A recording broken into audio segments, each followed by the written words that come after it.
오늘 주일 예배는 믿음에도 속도가 있다라는 제목으로 잠깐 시간 은혜를 나누고자 합니다. 우선 지난주에 어떤 분이 이런 이야기를 했습니다. 과학적으로 하나님이란 증명이 되지 않는다. 천국과 지옥도 증명이 되지 않는다. 그러므로 믿을 수가 없다. 여러분, 과학이라고 하는 것은 이 세상 학문의 일종입니다. 물질을 연구하는 학문이죠. 그래서 그 성질은, 과학의 그 성격은 다분히 3차원적인 것이라 할 수가 있겠죠. 그런데 요한복음에 보면은 하나님은 영이시니 그러셨잖아요. 한마디로 물질이 아니다라는 것이죠. 더불어 천국과 지옥도 사후세계이기 때문에 당연히 물질로 구성된 그런 세계가 아니겠지요. 다시 말해 하나님, 천국, 지옥, 그 성격, 성질이 무엇이냐, 4차원적인 것이다 라는 것이죠. 그러므로 물질을 다루는 3차원의 과학이 4차원의 영적인 것, 영적인 세계를 처음부터 증명해낼 수가 없다. 당연한 논리인 것이죠. 여러분, 높은 차원에서 곧 4차원에서 낮은 차원인 3차원을 증명해낼 수는 있어도 낮은 차원인 3차원에서 4차원을 증명해낸다는 것은 불가능한 일이지 않겠습니까? 그런데 하나님께서 이 3차원의 세상 속에서 4차원으로 들어갈 수 있는, 곧 영의 세계로 들어갈 수 있는, 진입할 수 있는 어떤 게이트, 문을 만들어 놓으셨다는 것이죠. 그게 무엇이냐? 바로 믿음이다라는 것이죠. 그러니까 믿음이라고 하는 것, 그 성질, 성격이 무엇이냐? 물질이 아닌 4차원적인 것이다. 이렇게 말할 수가 있겠죠. 그래서 4차원의 믿음을 가지고 4차원의 하나님을 믿는 순간 4차원의 하나님이 비로소 느껴지기 시작한다는 것이죠. 아, 하나님은 살아계시는구나. 이게 피부로 와닿기 시작한다는 것이죠. 또 4차원의 믿음을 가지고 천국과 지옥을 믿는 순간 4차원의 천국과 지옥이 실제한다는 것이 확실하게 느껴진다는 것이죠. 여러분, 이런 맥락에서 믿음이라고 하는 것은 그 성질이 4차원적인 것으로서 굉장한 능력이라 할 수 있겠죠. 영의 세계, 4차원의 세계, 그 문을 열 수 있는 유일한 열쇠이기 때문인 것이죠. 그리고 이 믿음이라고 하는 것은 영적인 세계로 들어가는 게이트, 영적인 세계로 들어가는 문이 될 뿐만 아니라 우리의 삶을 지탱해주는 기둥과 같은 것이죠. 믿음이 뭔데? 우리의 삶을 지탱해주는 기둥과 같은 것이다.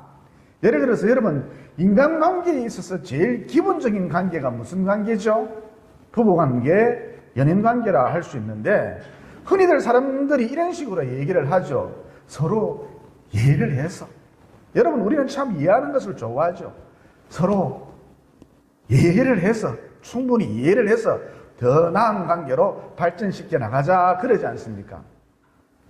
그런데 여러분, 신랑을 이해하려고 하면 할수록 어때요? 이해가 되기는 그냥 사람이 좀 이상하죠. 처음 먹을 것만 주면 좋아하고 툭 하면 부락 소리를 지르고, 이해를 하면 할수록 사람이 좀 이상해요. 반대로 아내를 이해하려고 하면 할수록 어때요? 이해가 되기는커녕 맨날 잔소리거리만 찾는 것 같고 사람이 좀 이상합니다. 그래서 서로 이해를 해서 이 이해라는 것을 통해 좋은 관계로, 성숙한 관계로 발전시켜 나가겠다. 이런 시기도 택도 없는 소리다. 천만의 말씀 만만의 홍떡이다라는 것이죠. 그러면 어째서 이런 일이 벌어지는가? 남편을 이해하려고 하면 할수록 더 이해가 안 되고, 아내를 이해하려고 하면 할수록 더 이해가 안 되고, 남자친구를 이해하려고 하면 할수록 더 이해가 안 되고, 도대체 왜 이런 일이 벌어지는가? 한마디로 결론부터 말해서 남녀의 뇌 구조가 완전히 다르기 때문입니다. 그러니까 남녀의 생각회로, 생각 시스템 자체가 구조적으로 완전히 다르다라는 거예요. 그래서 아무리 신랑을 이해해 보려고 해도, 아내를 이해해 보려고 해도, 남자친구를 이해해 보려고 해도 상대편이 도무지 이해되어지지 않는 거예요. 더 나아가 이해해보려고 하면 할수록 우리는 여러분 이해하는 것을 참 좋아하는데, 그래서 툭 하면 나를 좀 이해시켜보라 그러는데, 이렇게 이해해보려고 하면 할수록 상대방이 이해가 되어지는 것이 아니라 더 미궁 속으로 빠져든다는 것이죠. 그러면 부부관계든 연인관계든 이 관계를 발전시키려면 어떻게 해야 하는가? 상대방을 이해하려고 하면 안 되고, 여러분 방금 전에 말씀드렸듯이 이해하려고 하면 할수록 더 미궁 속으로 빠진다니까요. 평생토록 그 문제에 시달린다니까요. 그래서 상대방을 이해하려고 하면 안 되고, 상대방을 어떻게 해야 한다? 믿어줘야 한다는 것이죠. 다시 말해서 신랑이 아내를 믿어줄 때, 아내가 신랑을 믿어줄 때, 여러분 오직 믿음입니다. 이렇게 믿어줄 때 그 관계가 더없이 깊어지고 더 나은 관계로 발전할 수 있다는 것이죠. 그러니까 믿음이라고 하는 것이 도대체 무엇이냐? 4차원적인 것으로서, 영적인 것으로서 우리의 삶을 지탱해주는 기둥과 같은 것이다라는 것이죠. 또 방금 말씀드렸듯이 우리 주변에 보면 이런 사람들이 꽤 많죠. 나를 좀 이해시켜달라. 당신이 왜 그런 말을 했는지, 왜 그런 행동을 했는지, 왜 그런 생각을 했는지 나를 좀 이해시켜 주시오. 당신이 나를 좀 이해시켜 주면 당신과의 관계가 더 깊어질 수 있습니다. 돈독해질 수 있습니다. 그런데 여러분 잘 보세요. 나도 내가 왜 그런 생각을 했는지, 내가 왜 그런 말을 했는지 이해 못할 때가 태반인데, 그때 도대체 내가 왜 그런 말을 했지? 왜 그런 행동을 했지? 나도 내 행동에 대해서, 내 말에 대해서 이해하지 못할 때가 태반인데 어떻게 상대방을 이해시킬 수 있단 말입니까? 그러니까 사람들은 이해를 통해 더 나은 관계로, 더 돈독한 관계로 발전시켜 나가려고 하는데, 이거 참 안타까운 일이죠. 어리석은 접근입니다. 그래서 결론이 무엇이냐? 믿어줄 때만이, 여러분 오직 믿음입니다. 상호간에 서로 믿어줄 때만이 그 관계가 아주 깊어진다, 더 나은 관계로 점점 발전할 수 있다는 것이죠. 여러분 이제 우리 포도나무 교회는 막 개척 단계에서 벗어나서 성장 단계에 있는데, 우리 포도나무 교회가 성장하려면 어떻게 하면 될까요? 다른 거 다 필요 없습니다. 성장 프로그램 도입하는 거, 이런 거 필요 없습니다. 저는 여러분을 믿어주고 여러분은 저를 믿어주시면 됩니다. 서로 믿어주면 오직 믿음입니다. 서로 믿어주면 성장하지 마라, 발전하지 마라, 그래도 성장하게 돼 있다는 것이죠. 발전하게 돼 있다는 것이죠.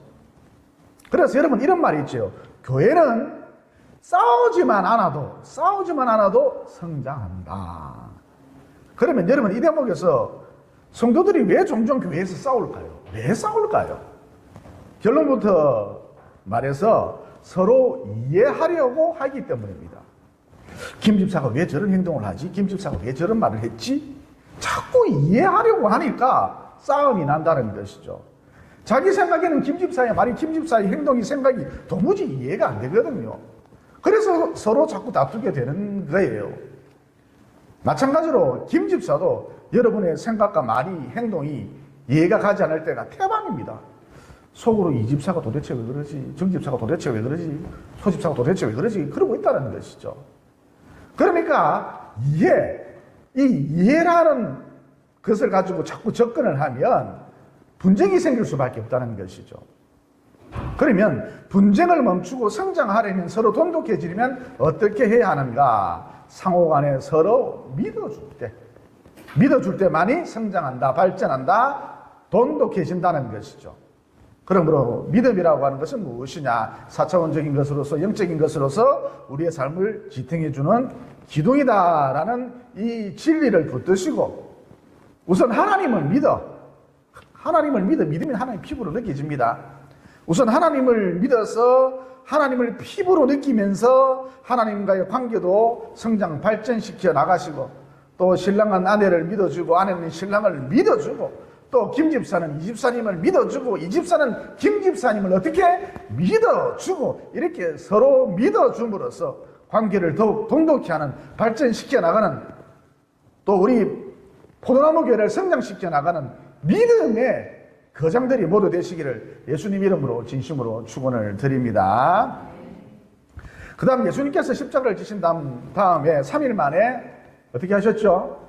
부활하셨죠. 그럼에도 불구하고 부활을 모르는 제자들이 낙심하고 좌절한 채 예루살렘에서 엠마오로 내려가고 있었죠. 여러분, 이게 방금 우리가 읽은 본문의 배경인데 지금 그들의 모습은 참 불안합니다. 불안하기 짝이 없습니다. 또 상실감에 젖어 있었죠.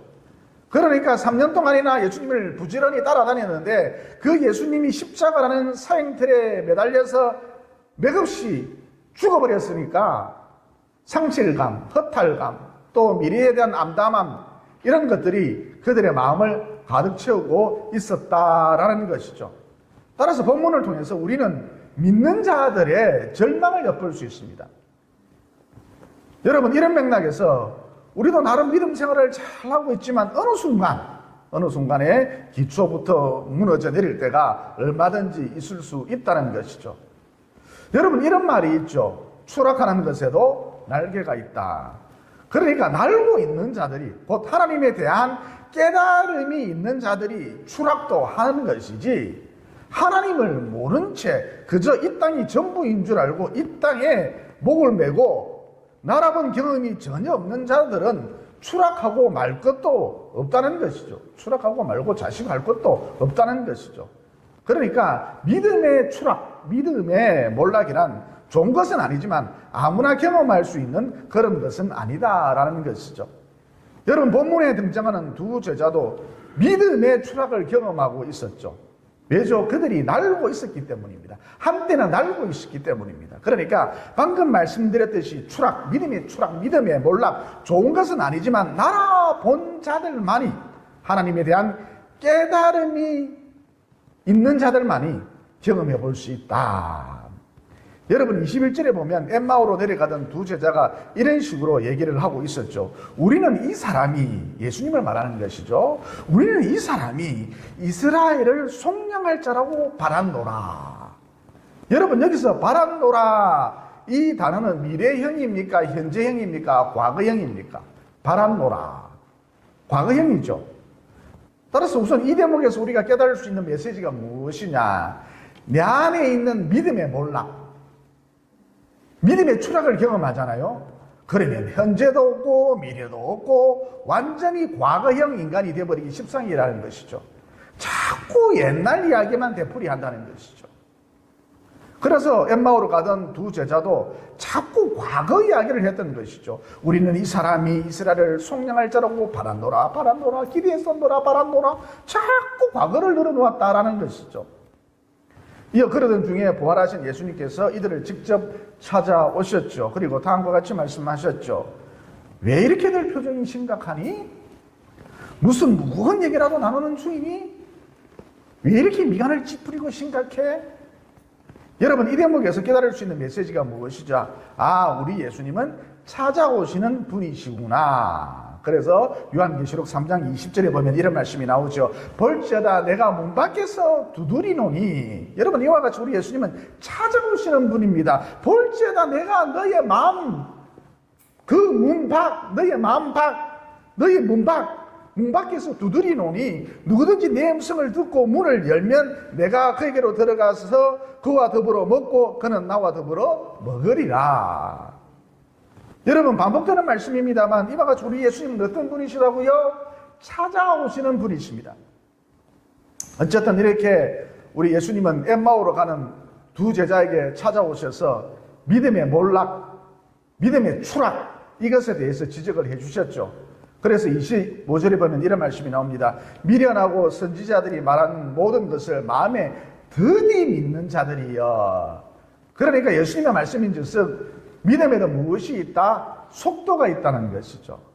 예를 들어서 어떤 분은 유년 시절부터 착실하게 잘 믿더라는 것이죠. 반면 어떤 분은 어릴 적 복음을 전해 들었음에도 불구하고 청년의 때에 혹은 노년의 때에 가서 더디 믿더라는 것이죠.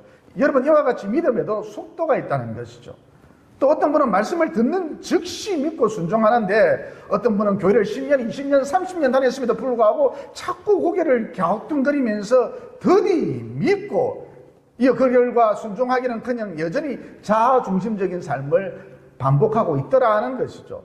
여러분, 이와 같이 믿음에도 속도가 있다는 것이죠. 또 어떤 분은 그냥 바로 믿어버리는데, 오늘 교회 처음 나와서 그냥 바로 믿어버리는데, 반면 어떤 분은 실컷 얻어 터진 다음 그때 가서야 겨우 믿는 경우도 있더라 하는 것이죠. 심지어 여러분, 죽은 다음에 믿는 사람도 있습니다. 좀 빨리 믿으면 좋은 텐데 죽은 다음에 믿는 사람도 있습니다. 여러분, 누가복음 16장에 보면 거지와 부자 나사로의 거지 나사로와 부자에 대한 이야기가 나오지 않습니까? 여러분, 부자도 죽었고 거지 나사로도 죽었죠. 그 다음 거지 나사로는 어떻게 되었습니까? 그가 죽어서 그의 영혼이 빠져나오자마자 천사들이 그의 영혼을 영접했고 천국으로, 성경 표현대로 하면 아브라함의 품으로 모시고 갔지 않습니까? 반면 부자는 어떻게 되었죠? 지옥에 떨어졌습니다. 그래서 누가복음 24절에 보면 이런 말씀이 나오죠. 지옥에 떨어진 부자가 한 말인데, 아버지 아브라함이여 나를 긍휼히 여기사 나사로를 보내어 그 손가락 끝에 물을 찍어 내 혀를 서늘하게 하소서. 내가 이 불꽃 가운데서 괴로워하나이다. 여러분, 부자가 또 어떤 말을 했습니까? 내 아버지 아브라함이여 구하노니 나사로를 내 아버지 집에 보내소서. 내 형제, 지상에 내 형제 5이 있으니 그들에게 증언하게 하여, 천국과 지옥이 있다는 것을 증언하게 하여 그들로 이 고통받는 곳에 오지 않게 하소서. 그러니까 뭐예요? 부자는 죽고 난 다음에 천국이 있다, 지옥이 있다, 하나님의 심판이 있다, 이걸 믿은 것이죠. 여러분, 이와 같이 믿음에도 속도가 있다라는 것이죠. 그런데 여러분 잘 보세요. 늦게 믿으니까, 더디 믿으니까 손해가 막심하지 않습니까? 지옥에 떨어진 다음에 믿으면 뭐예요? 아무런 소용이 없는데. 따라서 이 대목에서 얻을 수 있는 메시지가 무엇이냐? 믿음에도 속도가 있는데 빨리 믿는 것이 훨씬 좋은 것이구나, 이것을 깨달을 수 있다는 것이죠. 그러면 빨리 믿었을 때, 우리가 빨리 믿었을 때, 속히 믿었을 때 어떤 유익이 있는가? 여러분, 하나님도 어떤 목적을 갖고 움직이시는데, 또 무엇보다 이 하나님의 목적이 이 땅에서 이루어지기를 바라고 계시는데, 주로 하나님은, 거의 대부분 하나님은 사람을 통해서 당신의 목적을 이루어 가신다라는 것이죠. 그런데 내가 빨리 믿으면 이 하나님의 목적을 이루어 드리는데 더 많이, 더 자주 쓰임받을 수 있게 된다는 것이죠. 반면 더디 믿으면 더디 믿을수록, 늦게 믿으면 늦게 믿을수록 하나님의 목적을 이루어 드리기는 그냥 공중에 삽질하는 헛다리 인생 살기 십상이라는 것이죠. 그래서 결론, 이왕지사 믿는 것, 빨리 믿으면 빨리 믿을수록 좋은데 어떻게 하면 빨리 믿을 수가 있는가? 그러면 어떻게 하면 빨리 믿을 수가 있는가? 너무 뻔한 이야기라서 여러분이 실망할 수도 있는데, 할 수만 있으면 기도 시간을 많이 가지셔야 한다는 것이죠. 그러니까 쉽게 말해, 자꾸 기도를 하면, 부지런히 기도를 하면 이상하게도 빨리 믿어진다는 것이죠. 여러분, 마가복음 9장에 보면 귀신이 들린 어떤 아이의 아버지와 예수님의 대화가 나오죠. 여러분, 그때 아이의 아버지가 말하길, 예수 선생님, 귀신이 아이를 죽이려고 불과 물에 자주 던졌나이다. 그러므로 할 수만 있으면 좀 도와주십시오. 그러니까 귀신을 쫓아내는 일, 가능하면 도와주시고, 그것이 불가능하다면 뭐 어쩔 수 없지요. 뭐 내 팔자가 그런데 뭐 어쩌겠습니까? 이런 뜻인 것이죠. 그래서 우리 예수님께서 아이 아버지를 보고 다음과 같이 말씀을 하셨죠. 할 수 있거든이 무슨 말이냐? 믿는 자에게는 능히 하지 못할 일이 없느니라. 즉 믿음이 역사를 일으킨다는 뜻이죠. 믿을 때에 역사가 일어난다는 것이죠. 여러분, 믿음이 영적인 세계의 문을 여는 게이트다라는 것이죠. 그러자 아이의 아버지가 다음과 같이 말했죠. 예수님, 나의 믿음이 없는 것을 좀 도와주십시오. 여러분, 나의 믿음 없는 것을 도와주소서. 나의 믿음 없는 것을 좀 도와주세요. 이게 무엇입니까? 기도 아닙니까? 그러므로 빠른 믿음이 생기려면 어떻게 해야 하는가? 급속한 믿음의 충전, 이게 가능하려면 어떻게 해야 하는가? 자꾸 기도해야 한다는 것이죠. 여러분, 에베소서 2장 8절에 보면 이런 말씀이 나오죠. 너희는 그 은혜에 의하여, 즉 하나님의 은혜로 말미암아 믿음으로 구원을 받았으니, 믿음으로 구원을 받았으니. 여러분, 그 다음 말씀이 참 재미있습니다. 이는 믿음이라고 하는 것은 너희에게 난 것이 아니요 무엇이다? 하나님의 선물이라. 그러니까 믿음은 4차원적인 것이기 때문에, 영적인 것이기 때문에 이 신비한 것이에요. 믿음이라고 하는 것은 영적인 것이기 때문에 내가 믿어야지 이렇게 노력한다고 생기는 것이 아니라, 여러분, 믿으려고 노력할수록 어떻게 돼요? 더 힘이 생겨요. 그래서 내가 믿어야지 노력한다고 믿음이 생기는 것이 아니라, 하나님과의 잦은 접촉, 4차원의 하나님과의 잦은 접촉, 즉 기도할 때에 비로소 믿음이 증폭되기 시작한다는 것이죠. 그러므로 결론, 성장하는 믿음, 빠른 믿음이 생기려면 어떻게 해야 하는가? 나도 빠른 믿음을 갖고 싶어. 그러려면 어떻게 해야 하는가? 기도 시간을 점점 늘릴 필요가 있다는 것이죠. 그 다음 로마서 10장 17절에 보면 이런 말씀이 나오죠. 믿음은 들음에서 나며, 그러셨죠. 그러니까 빠른 믿음이 생기려면 어떻게 해야 하는가? 이렇게 주를 성수하면서 자꾸 말씀을 들어야 한다는 것이죠. 따라서 여러분이 바쁜 일이 있어서 이번 주일 예배에 참석하지 않잖아요. 예배를 빼먹잖아요. 말씀을 듣지 않잖아요. 그러면 그만 여러분의 믿음이 반토막이 나고 만다는 것이죠. 무슨 얘기냐? 믿음이라고 하는 것은 들음에서 나는 것이기 때문에, 생겨나는 것이기 때문에 부지런히 예배에 참석해서 말씀을 듣지 않으면 그냥 한여름 쫙볕 아래 얼음이 금방 녹아져 사라지듯이 삽시간에 내 믿음도 사라져 버리고 만다는 것이죠. 어쨌든 이 믿음이라고 하는 것이 어떻게 생기는가? 믿음의 발생 기전, 들음에서 난다. 들어야 믿음이 생긴다는 것이죠. 그래서 저는 어떻게 하느냐? 빨리 믿기 위해서, 혹은 내 속에 있는 이 믿음을 증폭시키기 위해서, 내 속에 있는 믿음을 활성화시키기 위해서 일부러 시간을 내어서 다른 목사님들의 설교를 자주 듣곤 한다는 것이죠. 여러분, 무엇이든지 연료가 있어야 하고, 기름이 있어야 하고, 가스가 있어야 하고, 자양분이 있어야 추진력도 생기고 일이 이루어지지 않습니까? 그러면 믿음의 연료, 믿음의 자양분이란 도대체 무엇인가? 자꾸 말씀을 들을 때 비로소 믿음이 생긴다는 것이죠. 믿음의 자양분이 무엇이냐? 믿음의 연료가 무엇이냐? 말씀을 듣는 것입니다. 그리고 구약 성경에 보면 광야생활을 했던 이스라엘 백성들이 무려 40년 동안이나 하늘에서 내려온 만나를 먹고 살았지 않습니까? 여러분, 여기서 만나가 상징하는 것이 무엇이죠? 하나님 말씀이거든요.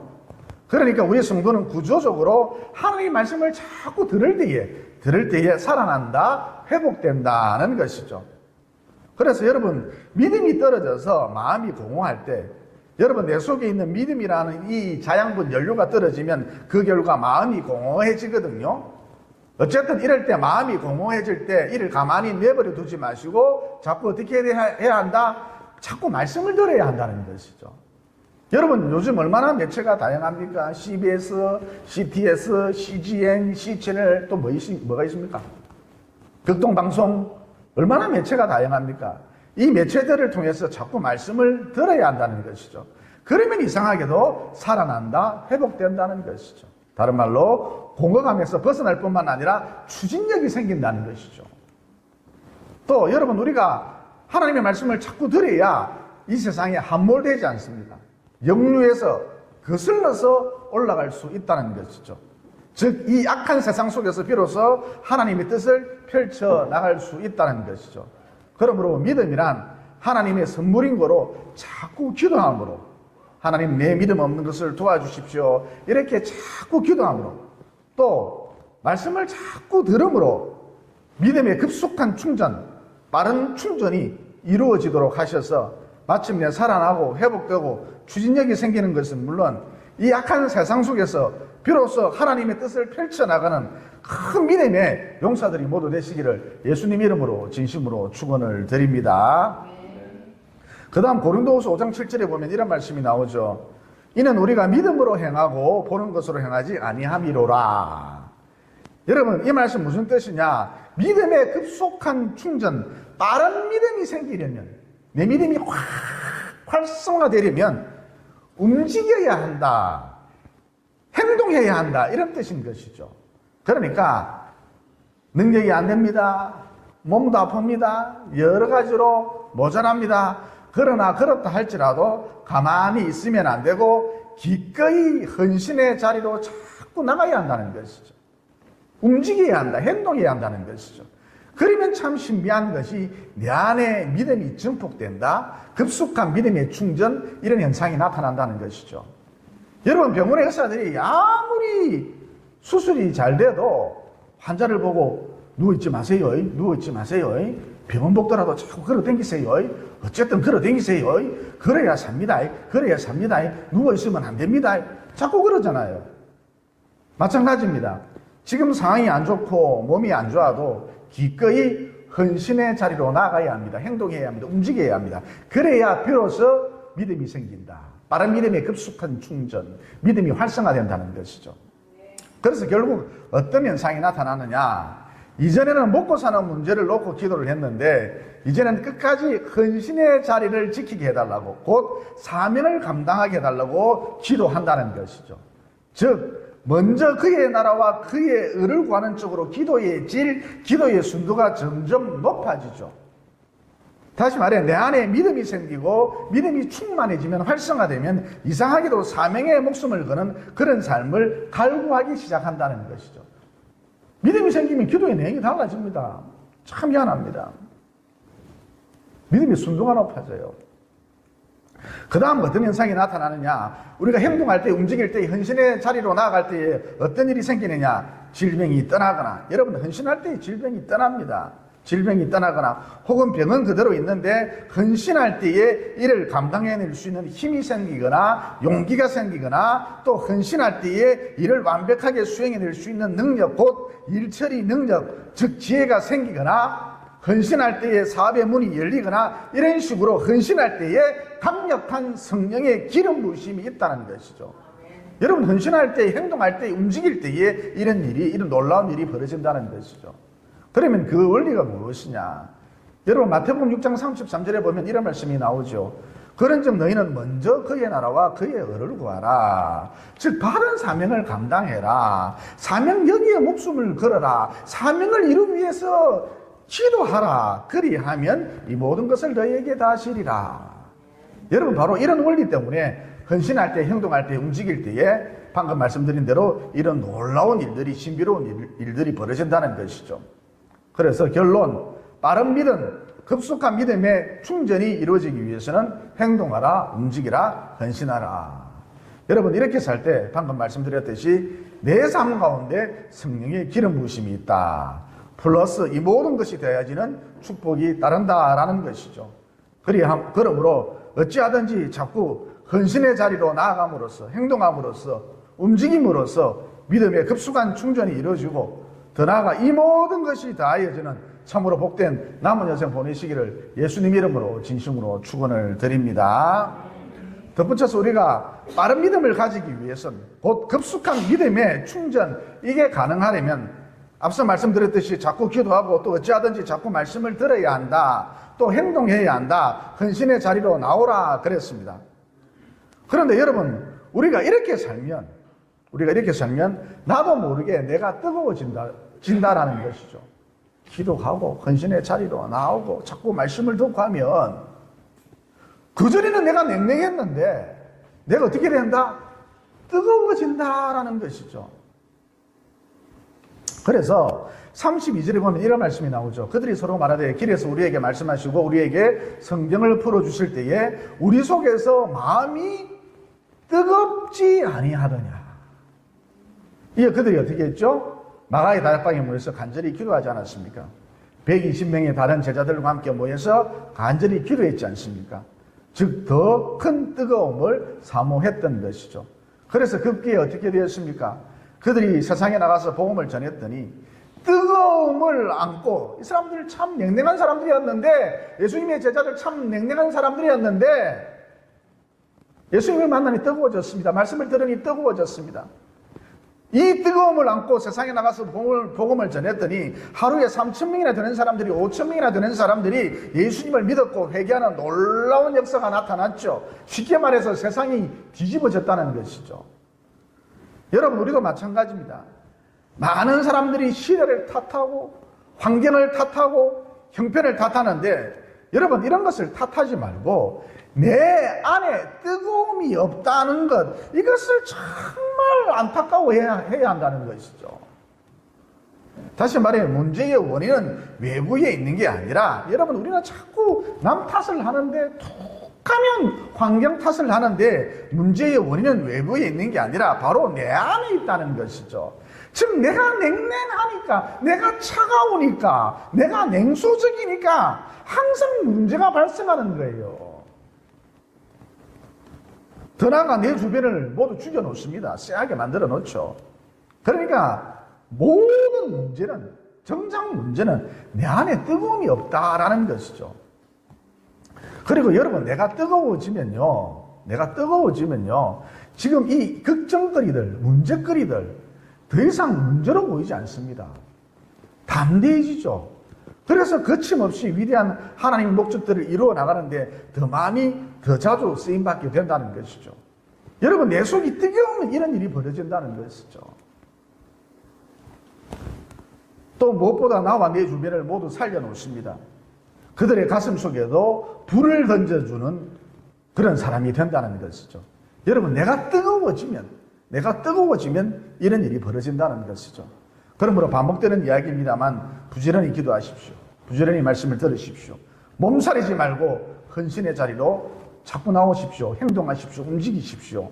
그래서 엠마오로 가는 제자들처럼 우리의 마음속이 뜨겁지 아니하더냐, 이런 뜨거움으로 세상을 뒤집어 놓는, 또 나와 내 주변을 살려놓는 영적 능력자들이 모두 되시기를 예수님 이름으로 진심으로 축원을 드립니다. 기도드리겠습니다. 사랑의 하나님, 오늘 말씀을 통해 믿음은 4차원적인 것으로서 그것 자체로 어마어마한 능력이다. 영적인 세계, 4차원의 세계 그 문을 열 수 있는 유일한 열쇠다. 믿음이 그런 것이다. 특별히 믿음이라고 하는 것은 우리의 삶을 지탱해주는 기둥과 같은 것이라는 진리를 깨닫게 되었습니다. 그러므로 믿음으로, 하나님을 믿는 이 믿음으로 하나님을 힘으로 느끼며, 또 신랑은 아내는 신랑을, 또 김집사는 이집사는 김집사를 믿어줌으로써 더 좋은 관계로 발전시킬 수 있도록, 또 서로 성장할 수 있도록 도와주시옵소서. 또 빠른 믿음의 급속한 충전, 이런 믿음이 생기려면, 혹은 내 속에 있는 믿음이 증폭되려면, 활성화되려면, 그래서 하나님의 목적을 이루어드리면서 크게 쓰임받으려면 부지런히 기도해야 한다. 말씀을 반복해서 자꾸 들어야 한다. 또 헌신의 자리로 자꾸 나와야 한다는 진리도 깨닫게 되었습니다. 그러므로 지금보다 기도 시간을 좀 더 늘리고, 또 하여튼 틈만 나면 말씀을 듣고 또 듣고 그리고 자꾸 헌신의 자리로 나옴으로써, 행동함으로써, 움직임으로써 인생을 낭비하지 않고 아낌없이 쓰임받을 수 있도록 도와주시옵소서. 그리고 부지런히 기도하고 말씀을 자꾸 듣고 기꺼이 헌신의 자리로 나옴으로써 내 마음 가운데에 뜨거움이 밀려오게 하시고, 이 뜨거움으로 나와 내 주변을 살려놓는 영적 능력자들이 모두 될 수 있도록 도와주시옵소서. 오직 나의 의인은 믿음으로 말미암아 살리라. 그러시면서 믿음이 굉장한 능력임을 익히 우리들에게 가르쳐 주셨던 예수님 이름으로 기도드리옵나이다. 아멘.